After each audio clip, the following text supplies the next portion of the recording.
The potential for deportation plans coming out of the Trump administration in 2025. Yep. And the reactions to these plans from other countries, particularly Mexico and the Bahamas. Right.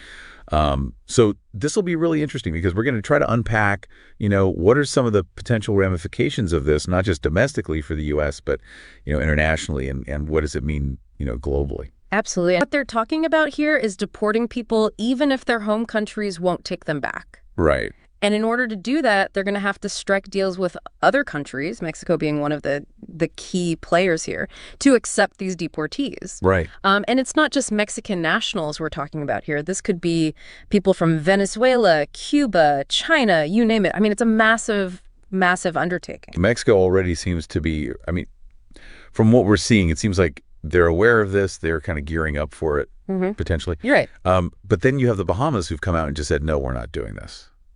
Right, absolutely. And you can understand why a country like the Bahamas might be, resistant. They're a small island nation. Right. They don't have the resources to handle a huge influx of deportees. Their economies are deeply intertwined. Right. So you have to imagine that Mexico is going to be very hesitant to do anything that could jeopardize that relationship. Right.